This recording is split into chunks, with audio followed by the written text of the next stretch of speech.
Todavía faltan algunos. Vamos a dar inicio a nuestra actividad de hoy, ¿verdad? Hoy ya entramos a nuestro primer tema y vamos a desarrollar una parte de una primera presentación. Vamos a grabar. Ya hay 34 conectados. Muy bien.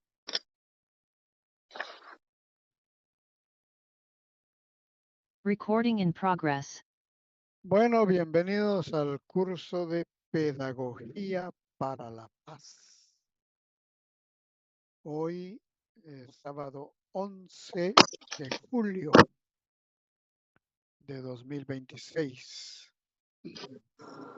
Vamos a dar inicio a nuestro primer tema sobre los modelos educativos contemporáneos, ¿verdad? Muy bien. En la plataforma ya se colocó el plan del bloque 1, ¿verdad? Entonces ustedes pueden encontrar ahí que hay 3 actividades evaluativas, ¿verdad?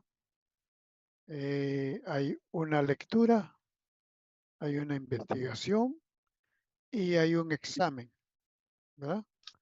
Entonces, por de pronto solo se subió el archivo para la lectura y hasta ahí con su cuestionario. Y lo que yo les sugiero es que lean el documento.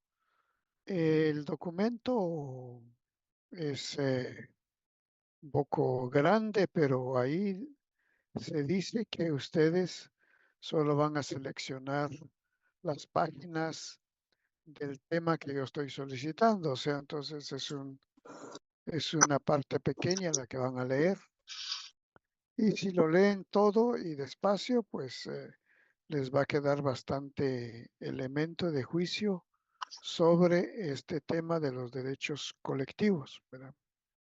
Que es lo que vamos a empezar a tratar.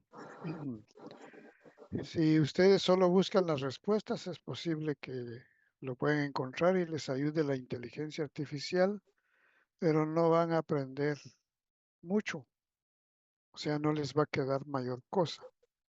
Entonces, como aquí no se trata solo de hacer un punteo, sino se trata de ir formando un, un acervo que luego les permita a ustedes desempeñarse en la vida profesional, ¿verdad? Y poder poner en alto el nombre de su universidad y de su facultad. Entonces, para eso hay que leer.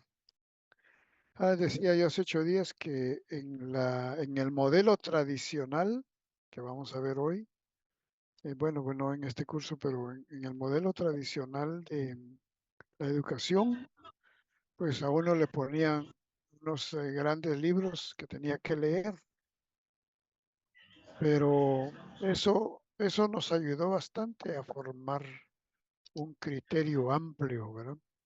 Porque uno no memoriza todo lo que lee, pero le va quedando cierto caudal a uno en el cerebro que le permite desarrollar entonces sus criterios, conceptos, sus definiciones. ¿Alguien tiene su micrófono ahí encendido? Está haciendo interferencia, ¿verdad? Vamos a ver. Ya se quitó. Muy bien. Bueno,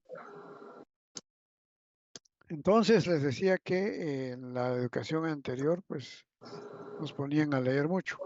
Pues ahora les escogemos documentos pequeños porque además ustedes tienen muchos recursos para poder ir formando sus criterios, o sea, tienen un mundo digital a su servicio. Antes el docente era el que sabía todo.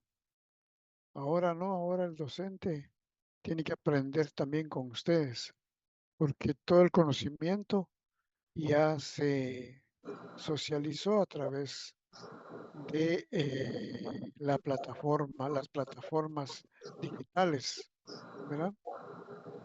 Y de esa cuenta es de que ya nos facilitaron mucho el trabajo. El asunto es que para que nosotros vayamos construyendo una personalidad, tenemos que ir recapitulando el, el conocimiento. Y si no leemos, pues entonces nos vamos quedando a la saga a la hora de que se nos exija construir algo nuevo, ¿verdad? Muy bien. Entonces les encargo la lectura. La lectura, vamos a mostrarles aquí el librito. Vamos a ver si lo tengo por acá. ¿Dónde está el librito? Aquí está el librito. Muy bien. Vamos a mostrar.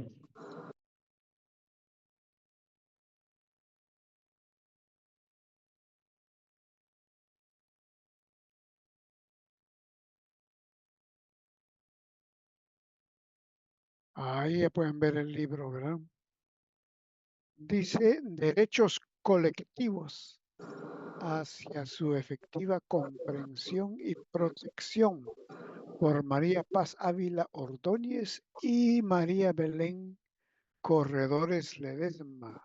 Son las editoras, ¿verdad? Y este libro tiene, bueno, bastantes páginas, ¿verdad? Tiene más de 500 páginas. Pero ustedes solo van a leer el capítulo que dice la tensión entre los derechos colectivos y derechos individuales. Solo la parte, el primer inciso que dice derechos individuales y derechos colectivos. Página 3 a la 25. Solo eso van a leer, ¿verdad? Página 3 a la 25. Si quieren leer más, pues por supuesto, ¿verdad? Pero lo que se les está pidiendo es únicamente que lean. Bueno, este no es el completo, pero yo les mandé el link para que puedan bajar el libro completo. Pero entonces aquí solo tenemos el índice, solo vamos a leer este tema hasta aquí, derechos individuales y derechos colectivos, página 3 a la 25. Ya no entramos al otro tema, sino solo a este tema. Y ustedes ahí hay un cuestionario para que ustedes puedan responder esas preguntas. Si ustedes leen el documento, por supuesto, ¿no? Muy bien. Bueno, ahora vamos a entrar.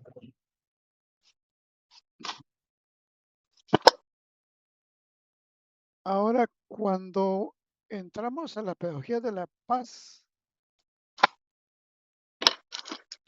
pues tenemos que relacionarlo directamente con el ejercicio de los derechos, ¿verdad? Por eso que este es un curso que va ligado a los derechos humanos, porque eh, no puede haber una paz auténtica, una paz positiva, efectiva, verdadera, como dicen los acuerdos de paz, ¿verdad? No puede haber una paz verdadera si no hay condiciones de desarrollo igualitarias, ecuánimes, ¿verdad? O sea, si un pueblo está sumido en la represión, aunque no hayan pleitos, aunque se mire que haya paz, esa paz es negativa porque es una paz que no permite libertades y que no permite desarrollo. Entonces, sí hay muchos países en el mundo que no han logrado eh, superar esas barreras que limitan el desarrollo social, económico, cultural con libertad, ¿verdad? Para que la paz sea una paz auténtica y verdadera. Los acuerdos de paz que se firmaron en Guatemala en 1996 em, señalan una ruta de trabajo para que el Estado pueda poner las condiciones para una paz, como dicen los acuerdos, firme y duradera, dice, ¿verdad? Una paz firme y duradera, dice, ¿verdad? Así dice el acuerdo global, ¿verdad? Para una paz firme y duradera. Esos acuerdos no se han cumplido a cabalidad, por supuesto, ¿verdad? Algunas cosas se han cumplido y otras no. En materia de educación, se dio un paso importante con la reforma educativa. La reforma al currículum es producto de los acuerdos de paz. En los acuerdos de paz, en el acuerdo de aspectos socioeconómicos eh, y agrarios, ahí se incluye la reforma al sistema educativo y que a partir del 96 permitió al Ministerio de Educación renovar muchos elementos educativos, introducir nuevas, nuevos elementos para comprender el proceso educativo como una herramienta para lograr la paz y la libertad.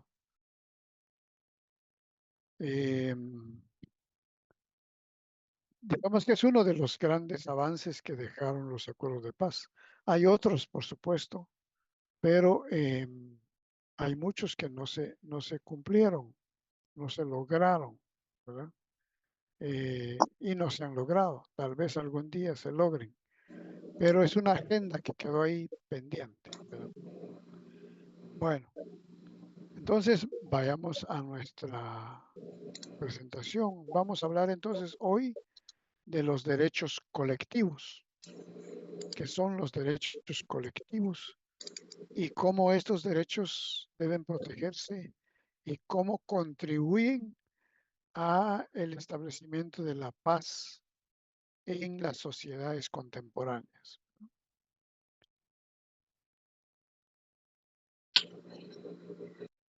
Bueno, ahí está nuestra presentación. Muy bien. Derechos colectivos. Pedagogía para la paz.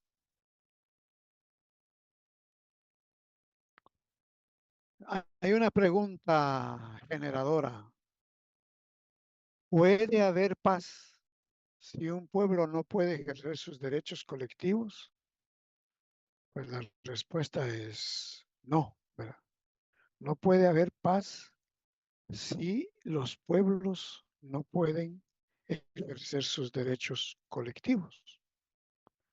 ¿Y cuáles son esos derechos colectivos? Son los que vamos a ver más adelante, ¿verdad? Pero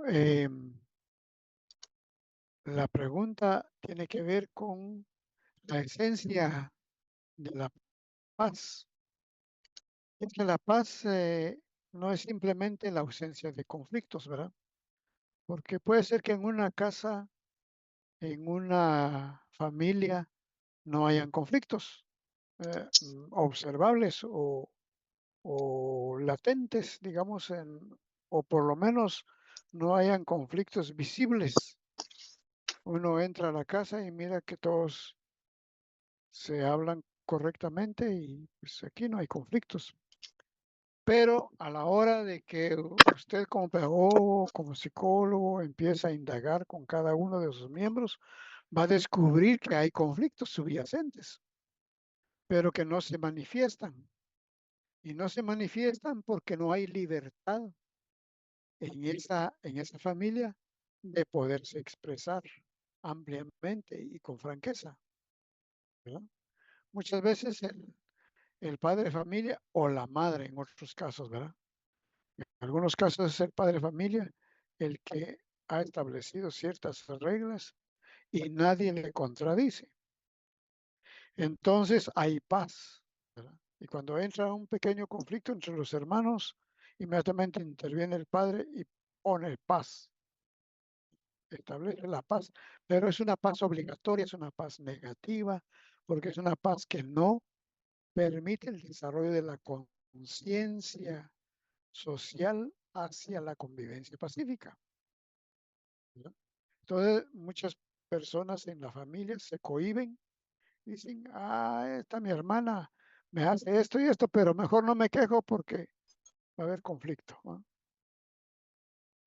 Una pariente me venía diciendo uno de estos días que yo siempre me callé, dice, toda la vida me callaron, porque mi hermana mayor, cuando yo hablaba, me decía, cállate vos, no sabes nada, sos una tonta. Y entonces así me enseñó que yo era desde niña, me enseñó que yo era tonta, que yo no tenía opinión, que no, incluso no pude terminar mi primaria normalmente, porque pues me decían que yo era tonta y que yo era tonta y que no.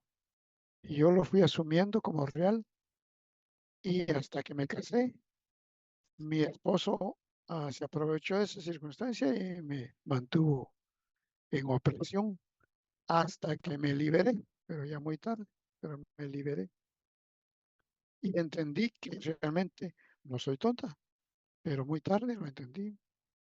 Sufrí mucho tiempo porque me enseñaron a no hablar. Entonces, así es.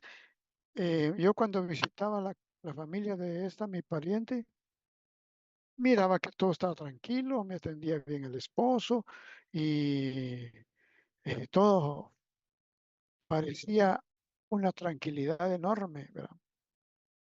Porque además eran religiosos. Entonces, ahí solo se hablaba de amor, de paz, de benignidad, valores religiosos, morales. Pero después fui a escuchar las agresiones de que era objeto la señora, ¿verdad? Entonces, esa es una paz negativa. Por eso la pregunta dice, ¿puede haber paz si un pueblo no puede ejercer sus derechos colectivos? Pues no puede haber paz, tiene que haber un conflicto, aunque sea subyacente. En Guatemala hay muchos conflictos subyacentes. Hay muchos conflictos que no se manifiestan, pero están ahí latentes. A la hora de un detonante, estallan. Especialmente en las comunidades hay conflictos. Hay una mentalidad conflictiva. De manera que si usted no es de la comunidad y llega como un extraño, tiene que tomar sus precauciones porque si no puede salir linchado en la comunidad, ¿verdad? ¿Por qué? Porque hay mucho resentimiento, porque hay muchos factores que han generado la conflictividad social y porque no han habido niveles de desarrollo educativo que vaya cambiando esa cultura hacia una cultura de paz. Bueno, es decir, que para que haya una paz firme y duradera, como dicen los acuerdos, para que haya una paz auténtica, una paz efectiva, deben haber condiciones de desarrollo a la par, ¿verdad? Pero la pobreza genera conflictos, ¿verdad? Genera frustraciones, genera resentimientos. Entonces hay que luchar contra la pobreza, ¿verdad? Hay que luchar contra la pobreza. No solo la pobreza genera conflictos, por supuesto, hay otros factores que generan conflictos. Y entonces por eso el pedagogo o el docente debe tomar en cuenta esos factores para ser un instrumento pedagógico que promueva la cultura de paz, que es una cultura, ¿verdad? No lo vemos frecuentemente en la calle, en la calle. ¿Verdad? Usted va en su vehículo y usted es dueño de la vía, ¿verdad? Y si alguien se quiere meter, usted se pega más al otro carro para que no se meta. Y tal vez tiene razón porque usted va a prisa, ¿va? Y no quiere perder un espacio. Pero si no va con mucha prisa, lo correcto es que usted abra espacio para que el otro se meta, porque en otras condiciones usted va a necesitar que alguien le ceda el espacio, ¿verdad? Y qué rico se siente cuando uno llega a una cruce donde no hay semáforo y estaba de querer meterse, pero no puede, que los carros van pegaditos, pegaditos y lo miran, pero no le hacen caso. El día de ayer, no, el día jueves, saqué yo mi carro a las 5:30 de la mañana, lo saqué del parqueo, pero ya había cola frente a mi casa. Y me llevó como 15 minutos poder sacar el carro, porque nadie, yo queriendo retroceder, necesitaba espacio para poder virar y salir, ¿verdad? Pero los carros iban uno detrás de otro, se movían, pero nadie paraba para que yo pudiera meterme. Hasta que salió mi hija, que también iba a sacar su carro, y ella le habló a un conductor ahí que me diera espacio. Hasta entonces pude sacar el carro. Ese es un símbolo de que no somos tolerantes, de que no nos importa el- las necesidades del otro. Pero sí hay personas nobles, por supuesto. Hay personas que tienen una cultura de paz, que uno necesita meterse y paran y hasta le hacen la seña para que uno ocupe el espacio, ¿no? Eso es, eso es importantísimo. Bueno, yo trato de hacerlo, no siempre lo puedo hacer porque a veces no lo puedo hacer por alguna circunstancia, pero siempre que lo pueda hacer lo hago, ¿verdad? Cuando miro que un vehículo quiere meterse, pues bueno, no a todos por supuesto, pero por lo menos dejo pasar uno o dos carros, ya después me meto.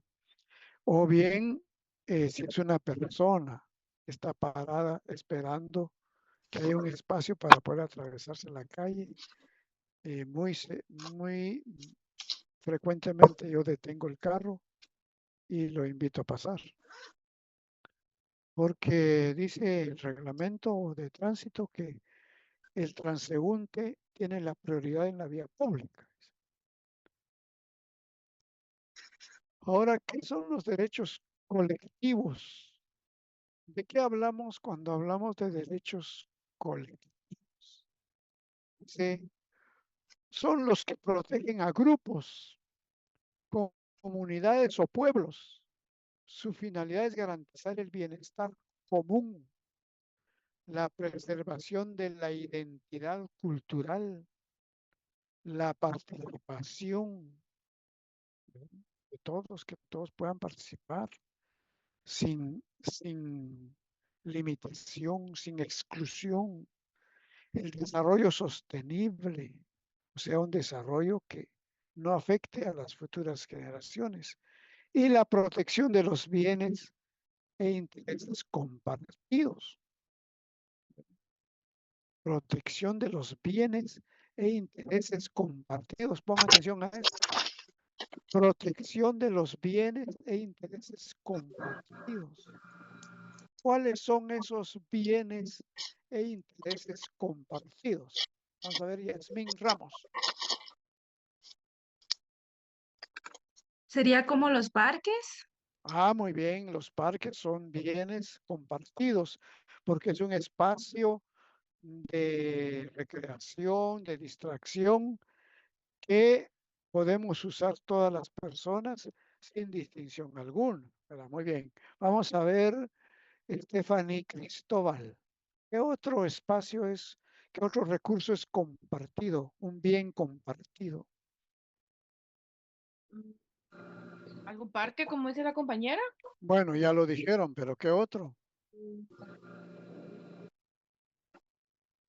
¿Qué ¿Algún otro? salón comunitario, no? ¿Algún ¿Cómo? salón? Un ¿Un salón salón? comunitario, muy bien. Un salón comunitario, claro, donde usted va a hacer su fiestecita de cumpleaños y tal vez pagará unos centavitos para la limpieza y todo eso, pero se ahorra usted tener que ir a pagar un hotel, algo así. Vamos a ver, Marjorie. Marjorie, Buenos días, licenciado. Mucho gusto.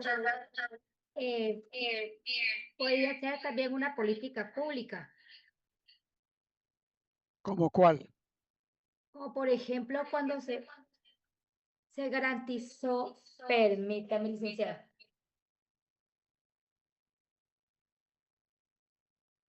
cómo se garantizó las refacciones en las escuelas públicas y también los desayunos. Ah, bueno, sí, pues la asistencia alimenticia en las escuelas es algo colectivo, es algo que todos tienen derecho una vez que estén participando de un proceso escolar, ¿verdad? Muy bien, correcto. Vamos a ver qué otra cosa. Hay elementos muy importantes que son bienes comunes que hay que proteger. Génesis Álvarez, ¿qué otro bien común? ¿Un centro educativo? No. Un centro educativo, ¿verdad? Como nuestra universidad, como un instituto tecnológico, como una escuela, es un bien común al cual no se puede prohibir que una persona pueda estudiar en esos centros, ¿verdad?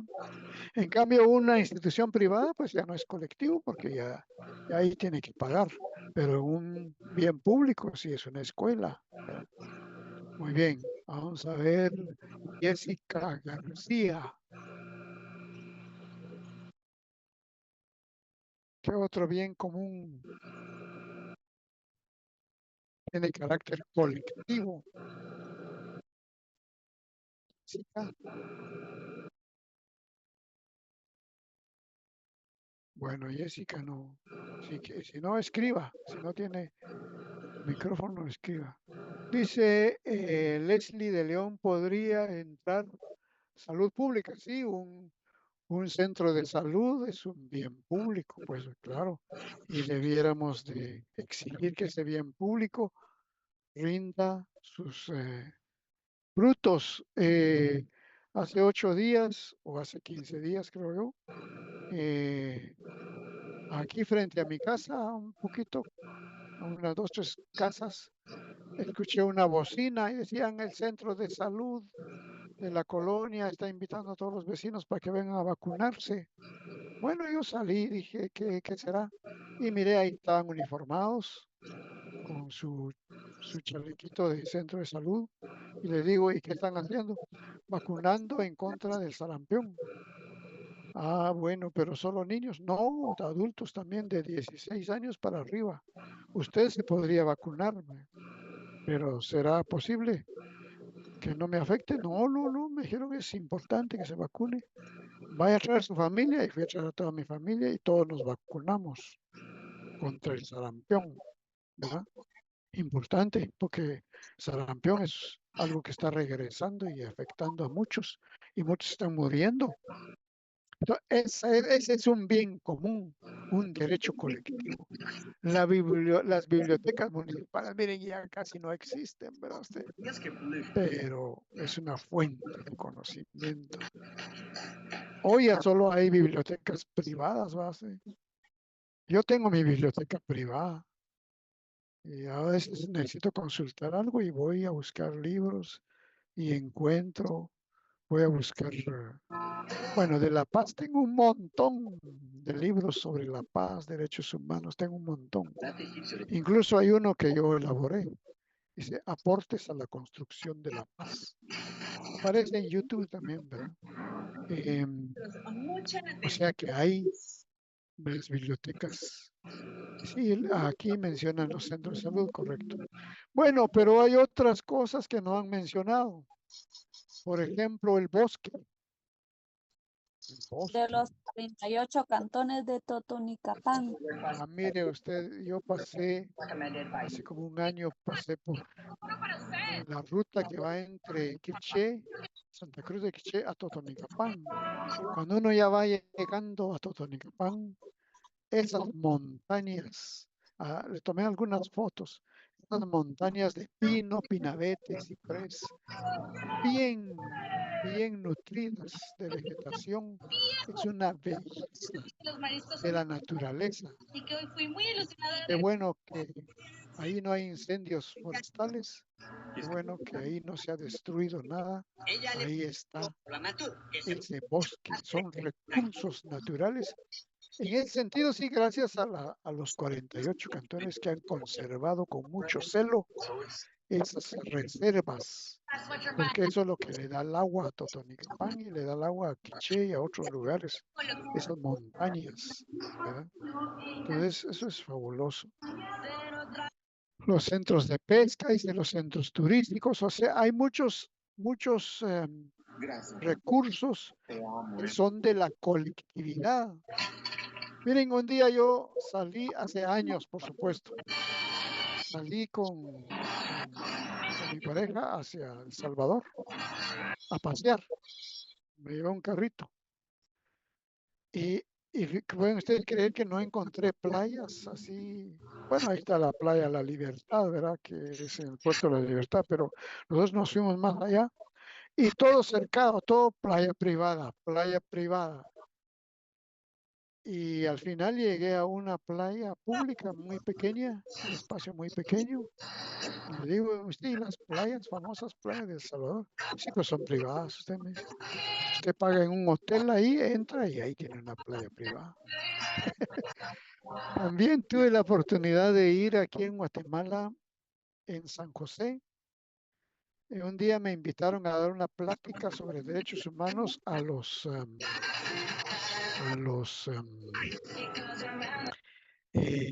¿cómo se llama? La fuerza militar, pero de los barcos, ¿cómo se llaman estos? Los almirantes. ¿Es en la ¿Cómo? base del Pacífico, mi Nick?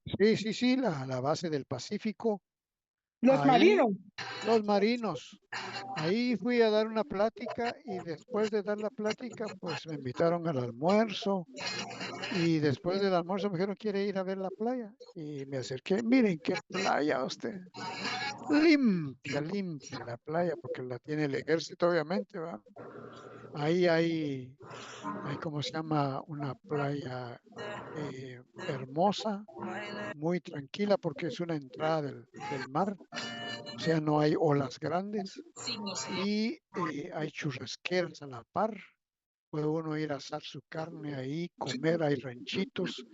Y me dijeron, cuando usted quiera, solo hace su solicitud y viene con un grupo y puede entrar gratis. Y aquí, eso sí, la comida usted la tiene que traer o hacer aquí, ¿verdad? Pero qué playa más hermosa, ¿verdad? Entonces, ojalá si fueran todas las playas. Entonces, el espacio público deberíamos de cuidarla con mucho celo porque son derechos colectivos. Bueno, pues ya estamos entendiendo qué son los derechos colectivos, ¿verdad? Muy bien, continuemos. Porque el tiempo se nos va luego. Y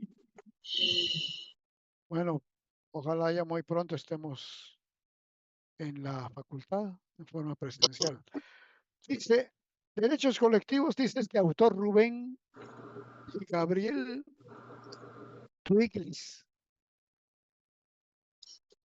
Son los que pertenecen a una pluralidad de sujetos en cuanto a integrantes de una comunidad conformada alrededor de un ligamen objetivo, o sea, tienen algo en común, ¿verdad? Un ligamen es algo que los une, un ligamento, ¿verdad?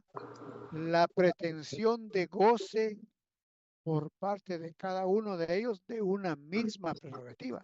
O sea que aquí nos está diciendo que el derecho colectivo también es individual, porque lo goza el individuo en virtud de la indivisibilidad de los bienes perseguidos, dice, por su naturaleza insusceptible de apropiación exclusiva. Quiere decir que nadie puede apoderarse de eso, sino que es para la colectividad.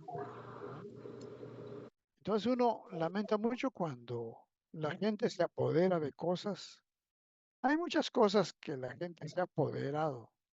Yo trabajo en una oficina de lunes a viernes, en una oficina que produce textos escolares. Entonces, está a la orilla del periférico. Pero ahí hay dos calles, dos esquinas que tienen tope. Y yo siempre que paso ahí a pie me pregunto cómo la municipalidad permitió que taparan esas calles. Pero la gente se apoderó de parte de la calle y construyó en la calle. Y no hubo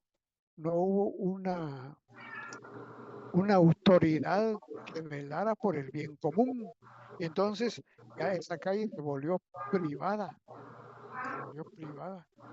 Y así, pues, claro, por cuestiones de seguridad, ustedes van a la zona 7, bueno, ahora en todas las zonas, ¿verdad? Pero en la zona 7, donde yo viví un tiempo, casi todos los accesos están controlados por rejas. Y uno tiene que pedir permiso para entrar y no se puede circular en todas esas colonias de Ciudad de Plata, de Nimajuyú, todas esas colonias, todas están cerradas. Entonces uno a veces tiene dificultad para buscar una dirección porque están dentro de las reglas que han puesto. Eso es una violación al derecho colectivo. Lo que pasa es de que por la inseguridad también, ¿verdad? Pero ahí hay algo en común que debería defenderse, ¿verdad? Y se lesiona.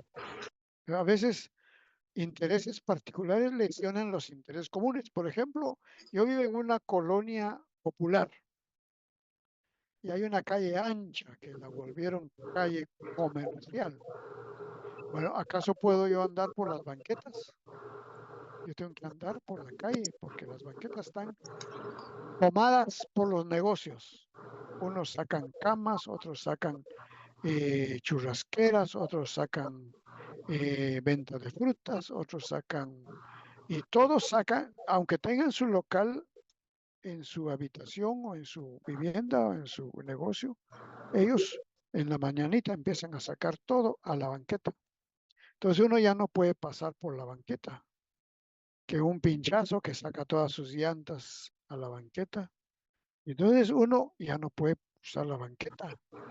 Y ahí se está violando un derecho colectivo, porque la banqueta es para la colectividad. Claro, la gente necesita vender sus productos. Y cuando uno les dice, ¿y por qué lo sacas? ¿Y por qué no lo tenés adentro? Pues, es que adentro no se vende porque nadie mira. Dice. En cambio, si lo saco, dice la gente, pasa viendo y algo compra. Bueno, entonces ahí se confunden varios derechos colectivos. Por una parte está violando el derecho a la seguridad pública, ¿verdad? Porque si uno anda en la calle lo puede atropellar. Ya han atropellado a algunos. A mi esposa un motorista la pasó botando, ¿no? Desde entonces cambié de esposa, ahora tengo otra. No, mentira. Bueno, que no me oiga. ¿Sí? Los pueblos y el Estado. Mire, los pueblos y el Estado.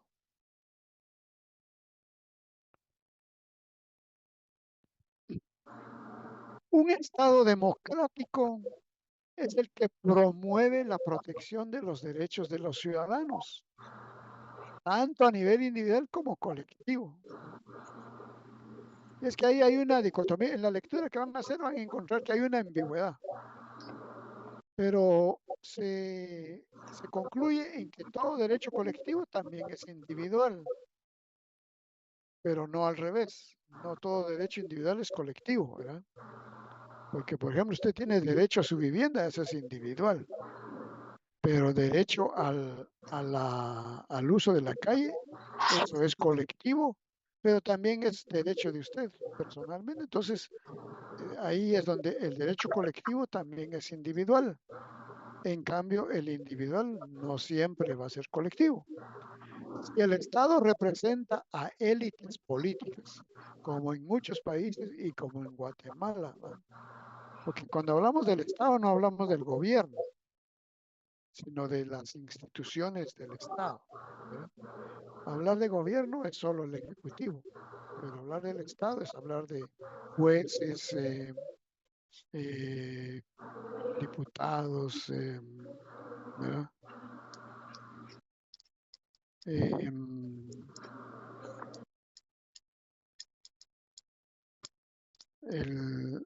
Como magistrados, procuradores, MP, todo eso es el Estado.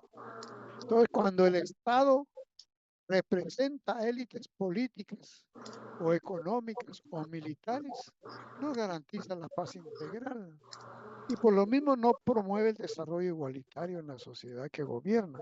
Aquí en Guatemala no se promueve con plenitud el desarrollo porque el Estado responde a élites, las élites económicas, que nosotros conocemos mucho el CACIF, pero no es el CACIF, son los que están detrás del CACIF, los ricos poderosos, ¿verdad? Ellos tienen que ser consultados para la aplicación de una política en Guatemala. El ejército que ahora se ha profesionalizado un poco más y ya no mucho se mete en la vida política, pero siempre el ejército es una fuerza ahí que está permanentemente garantizando sus intereses, ¿verdad? Entonces, una élite. Las élites políticas, los que se han apoderado del espacio político, como el señor Arzú, como el señor Alejos, como el señor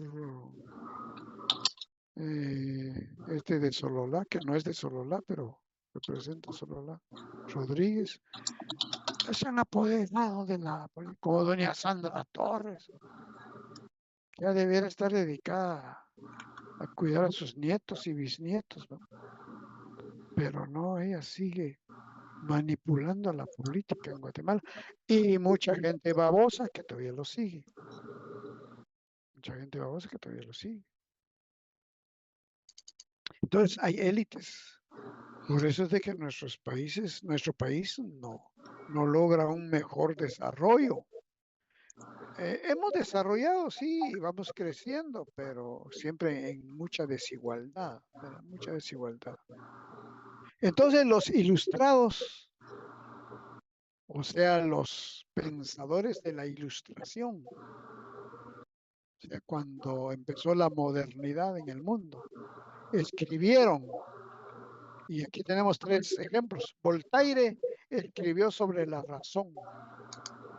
Dice, toda norma, todo derecho tiene que estar congruente con la razón. Dice, toda norma tiene que ser racionalmente establecida. Dice. No puede ser por un antojo o no puede ser por una locura de un gobernante, sino que tiene que tener racionalidad.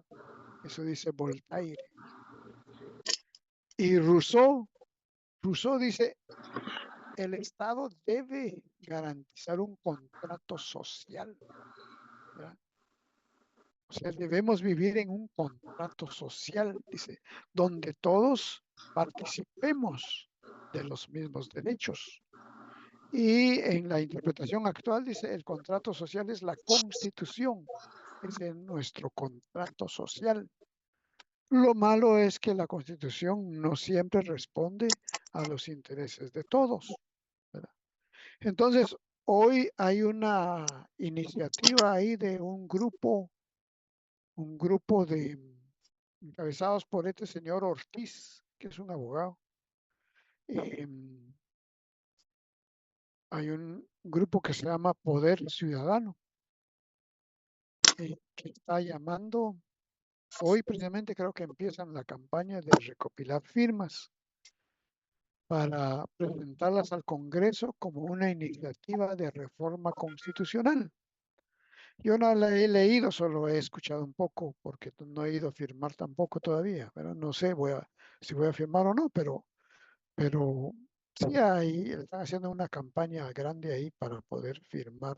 Necesitan 5,000 firmas debidamente registradas, auténticas, para poder solicitarle al Congreso una reforma a la Constitución que permita eliminar las comisiones de postulación, porque han sido amañadas, o sea, responden a intereses políticos. Perdió el espíritu de la ley con que fueron creadas. Se crearon con la idea de que haya participación de las universidades, pero las universidades se corrompieron, ¿verdad? Y entonces responden a intereses.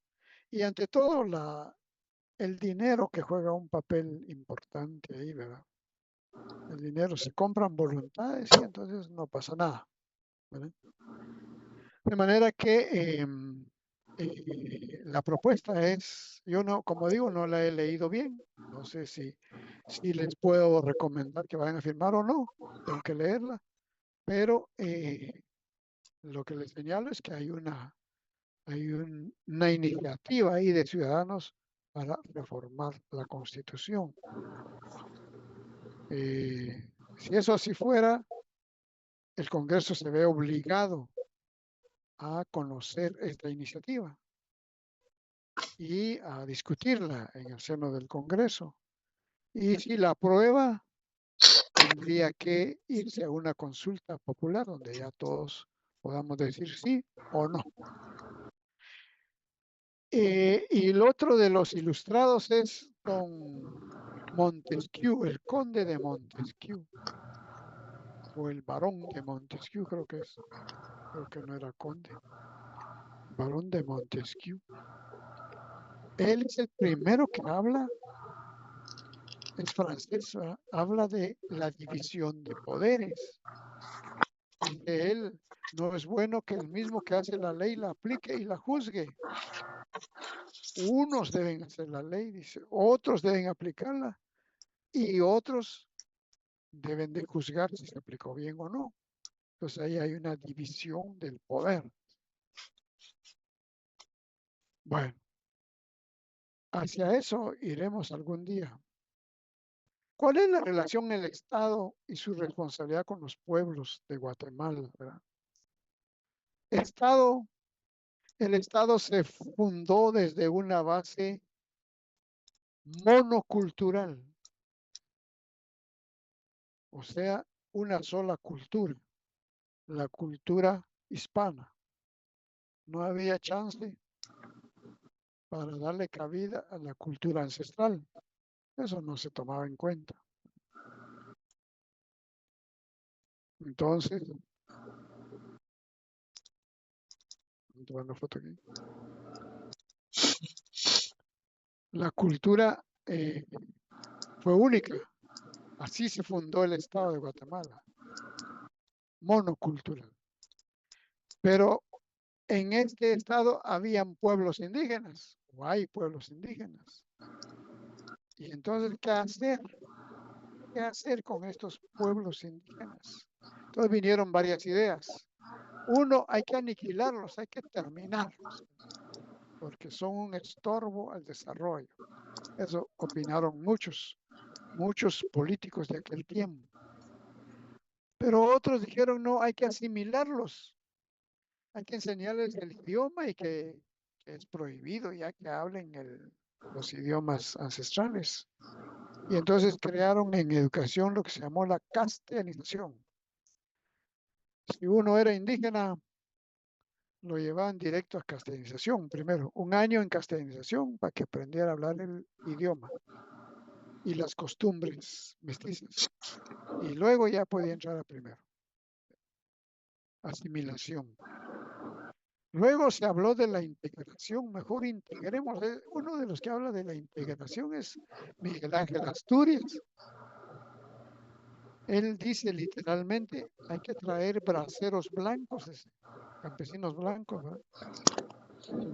De Salvador, de Nicaragua, hay que traerlos para que se mezclen con nuestros aborígenes. y entonces vaya surgiendo un pueblo más mestizo. Esas son las ideas de Miguel Ángel, el gran Miguel Ángel. Después viene una tendencia a la protección. No tocar nada lo que es pueblos indígenas. Es que ellos son aparte, ellos son diferentes. Mejor no los toquemos, mejor dejémoslos ahí que ellos mismos vivan en su vida. Entonces la protección. Eso sucedió mucho en Estados Unidos, ¿verdad? Ahí hay reservas indígenas, hay pueblos indígenas en reservas. Claro, ellos tienen de todo, ¿no? Porque les dotan de todo en sus reservaciones, ¿no? No carecen de recursos. En Guatemala, pues no. Y después viene ya con las nuevas tendencias, viene la promoción. Sin nombre, hay que promover la cultura ancestral. Dice, ¿cómo la vamos a hacer desaparecer? Hay que promoverla. Y entonces en 1985 la Constitución ya dice que reconoce la cultura ancestral y la respeta y la promueve. ¿Vieron? Sí. Reconocer, ¿verdad? Respetar y promover. Eso ordena la Constitución. Pues de eso viene entonces la participación. Ahí el presidente Berger, el presidente Berger no entiende mucho de las cuestiones étnicas, ¿verdad? Él nació en una cuna de oro y siempre ha tenido pisto. Y entonces me contaba el doctor Stein, que fue su vicepresidente, y me decía, fíjate que ¿cómo se llamaba este señor Berger? No recuerdo el nombre, ahorita me escapó. Bueno, Oscar decía, Berger. sí, Oscar. Me decía, fíjate que Oscar, cuando le llega un tema indígena, dice, ay, llamen a Eddie, porque Eddie le decían a Eduardo Stein, llamen a Eddie que él lo mire. Yo no miro nada de eso. Yo no entiendo eso. Nuestro presidente no entendía nada sobre pueblos indígenas.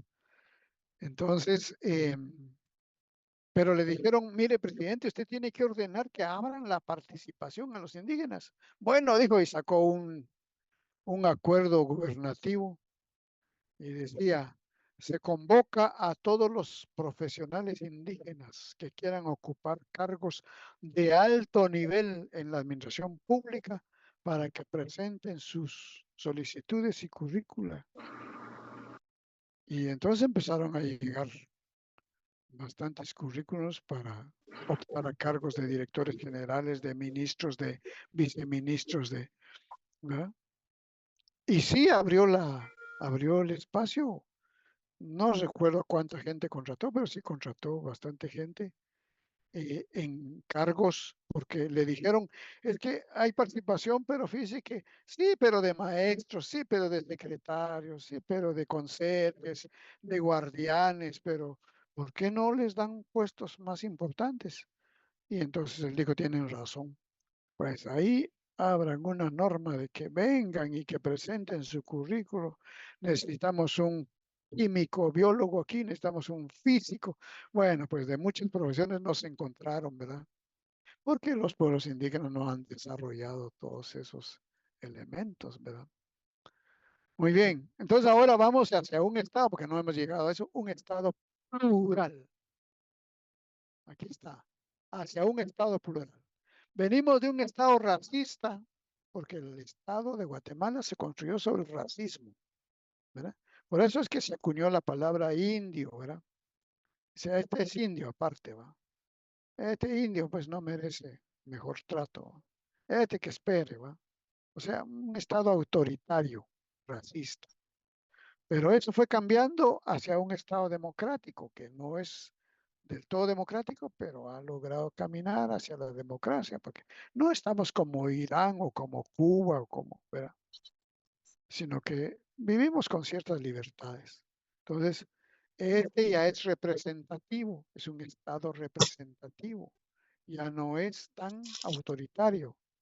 Ya los políticos, aunque representan, bueno, al pueblo dicen ellos, pero más representan intereses de élites tratan de quedar bien con el pueblo, porque necesitan el voto del pueblo. Más ahora todos los políticos son del pueblo, hasta se ponen ropa típica de los pueblos, ¿verdad? Y comen chuchitos y comen garnachas ahí en los sectores populares, ¿verdad? Pero porque les interesa otra cosa, el voto. Y vamos caminando hacia un Estado plural que va a ser participativo, pero eso todavía no lo hemos logrado, ¿verdad? No lo hemos logrado.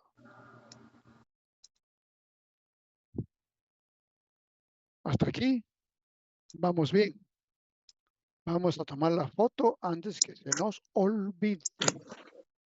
Pueden encender su camarita. Vamos a hacer no una foto, sino una captura. Una captura, ¿verdad? Entonces pueden poner, sí, pues ahí están, ahí está Carolina Alonso, jaja. Ahí está Jacqueline de León. ¿Qué le pasó a Jacqueline de León? Ahí está Amalia, parece Fujimori, usted. Parece Keiko Fujimori. Perdón. Está Jonathan de Paz. ¿Qué tal, Jonathan? Bien. Bueno, vamos a hacer la primera captura. Vamos a ver, ahí va la captura. La captura. Ahí va. Ahora vamos a guardar la captura. Guardar como en escritorio. Guardado. Perfecto. Ahora vamos a la otra. Hay otro grupo. Lucía Villegas no ha encendido su cámara. Rudy Santé. Catherine no ha encendido su cámara. Vamos a ver. Vamos a tomar la otra foto. La otra captura. La otra captura. Algunos se repiten, pero bueno. Así tiene que ser. Muy bien. Ahora le damos guardar como en escritorio y ya guardamos la otra foto. Perfecto. Bueno, entonces, ¿qué opinan ustedes del desarrollo y de los derechos colectivos en Guatemala? ¿Qué dice que el derecho colectivo genera temor en muchas élites? Les da miedo hablar del derecho colectivo. ¿Alguien puede poner un ejemplo de cómo los pueblos defienden su derecho colectivo? Pumas no vuelve a ganar.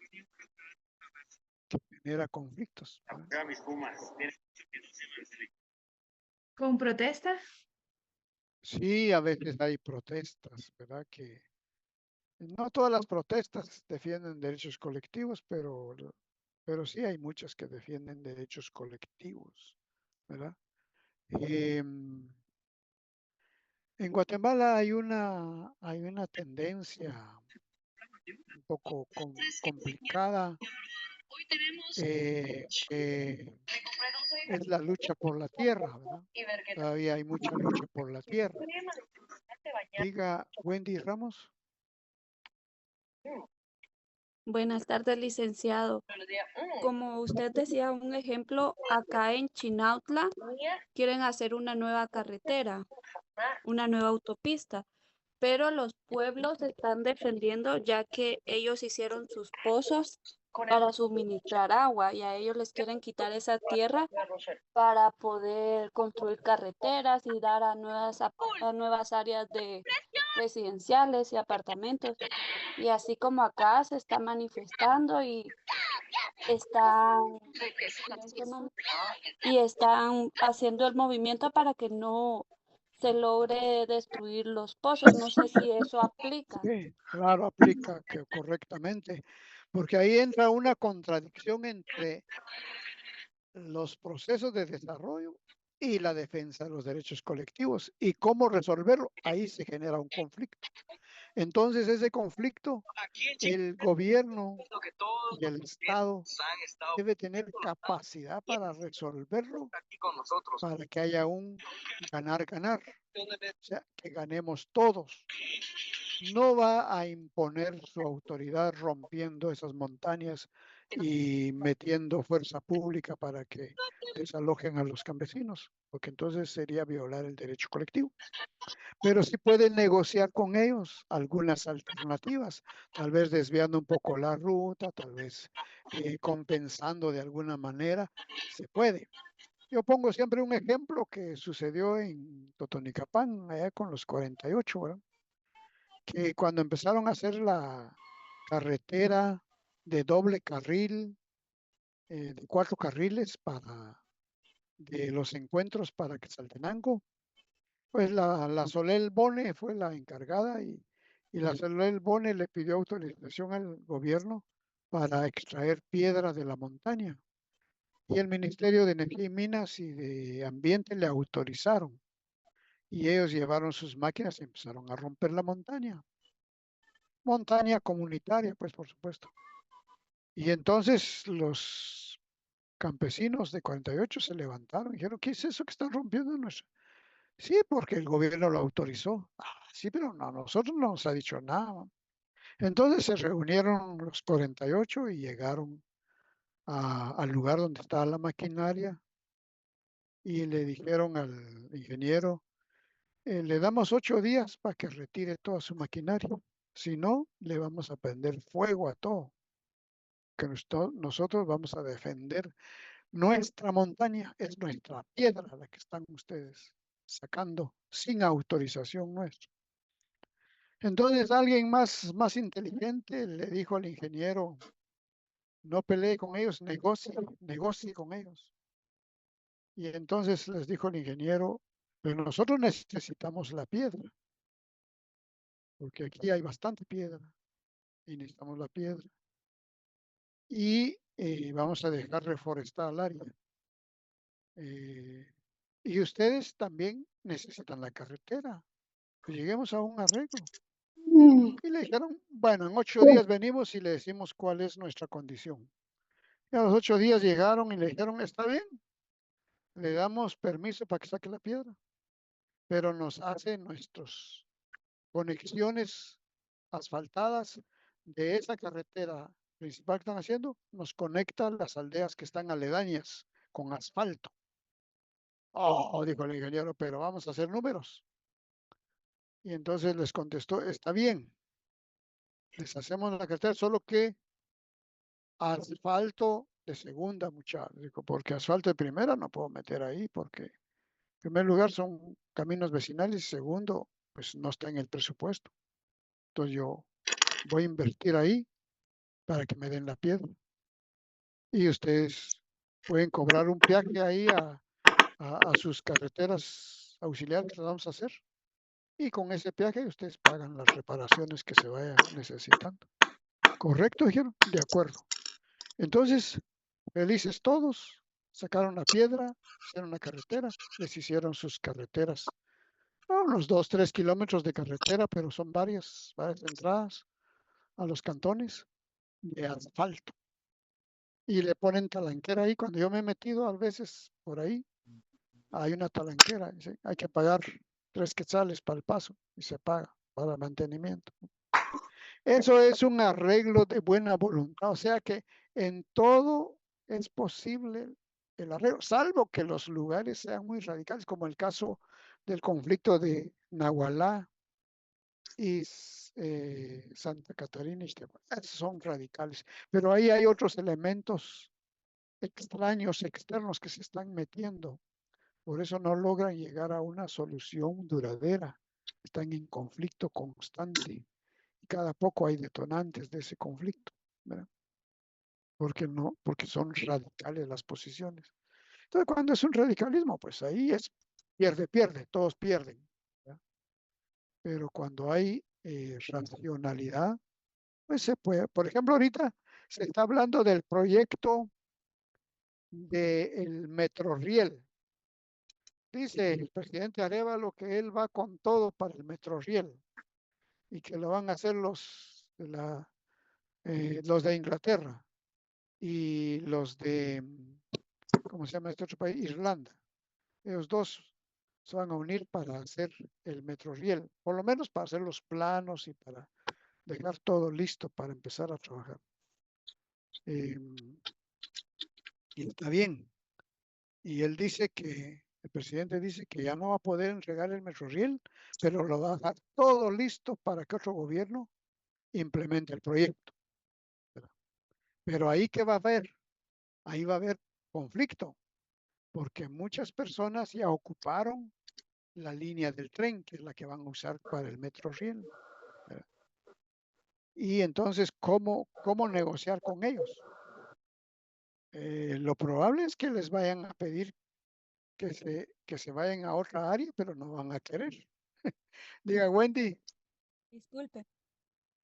También hay áreas que son de parte de FEWA, si no estoy mal, que es las vías del ferrocarril, que están siendo alquiladas por personas aledañas. Le digo esto Sí, ya que mi papá trabaja en algunas empresas de transporte. Bueno, mi papá trabaja en una empresa de transporte y hay algunos predios que son alquilados por parte de personas ajenas y no hay como documentos formales y claro, alquilan empresas grandes para que ahí sean como predios.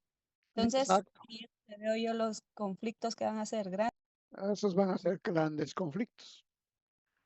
Bueno, así hay mucho, miren, la vez pasada a mí me llamó la atención que en la entrada a la calzada de la Asunción, a zona 5, ¿verdad? Cuando uno va de la zona 1 y entra hacia la calzada de la Asunción, es una calzada de 4 carriles, ¿verdad? Ahí llegó una persona, armó una champa y empezó a vivir ahí, agarrando parte de esa entrada. Y yo cuando pasaba por ahí, porque antes pasaba por esa ruta muy frecuentemente, yo cuando pasaba por ahí decía, pero ¿cómo es posible que el Estado no defienda el derecho colectivo? Que una persona se fue a apoderar de un espacio ahí y ahí estaba viviendo. Al final, ya no me di cuenta cómo, ni hubo violencia o no, pero desapareció la galera, pero una galera algo grande, ¿verdad? Que había abarcado varios metros. Al final la quitaron y, y quedó libre la vía. Pero esa es la lucha entre el derecho particular y el derecho colectivo, ¿verdad? Entonces son situaciones muy importantes. Este tema, pues, no es para agotarlo hoy, por supuesto, ¿verdad? Sino que vamos a continuar porque, como es un curso de normal, pues tenemos tiempo. ¿Cuáles son las características? Y con esto vamos a terminar, ¿verdad? Porque ya nos agarró el tiempo. Características de los derechos colectivos. Uno, definen un nuevo sujeto de derecho, la colectividad. Ya no es la persona, sino la colectividad. Trascienden a un derecho de prevención del riesgo, o sea, tratan de evitar futuros problemas, entonces prevención del riesgo. No son excluyentes de los individuales, sino que se complementan con los individuales. Agregan otra categoría al derecho público y privado, derecho colectivo, ¿verdad? Agregan otra categoría. Involucran a organismos que lo defienden, ejemplo, el defensor del pueblo o el ombudsman, ¿verdad? Surgen de la institucionalización del interés general, o sea, cuando se normaliza un interés general y son de carácter participativo. Estas son las características de los derechos colectivos. Muy bien. Bueno, como ustedes tienen otros cursos, hasta aquí lo vamos a dejar, ¿verdad? Y para que puedan tener tiempo para almorzar y entrar a su otra materia. ¿Tienen alguna pregunta, alguna consulta? Todavía no tengo datos de lo que es la investigación, Ya en la próxima sesión les voy a plantear cuáles son las líneas de la investigación para que no nos atrasemos. Y tampoco tengo referentes de quiénes son los docentes que van a trabajar la extensión. Licenciado, fíjese que la licenciada Reginalda nos dijo que como nosotros teníamos seminario y práctica docente, no íbamos a hacer ni extensión ni investigación. Correcto, correcto. Pero como hay algunos que no llevan investigación, pues no llevan seminario. Ah, sí, Oh. con ellos también, ya ella está preguntando por medio de un drive para que se comuniquen con el licenciado que va a hacer la extensión y la investigación. Bueno, solo la extensión la va a hacer un licenciado ajeno al curso. La investigación de los que no llevan seminario la vamos a hacer aquí, ¿verdad? Yo les voy a poner los temas y los lineamientos y así van haciéndose su investigación durante el semestre, ¿verdad? Pero no sé si hay alguno que no lleve seminario. ¿Sí? Sí, Yo, licenciada, yo no llevo seminario. Bueno, entonces el otro sábado yo les pongo ya los primeros pasos. Tampoco. Muy bien. Bueno, entonces ahí hay que hacer una investigación. No es un seminario, por supuesto, es algo sencillo, pero hay que hacerlo, ¿verdad? Porque vale 20 puntos.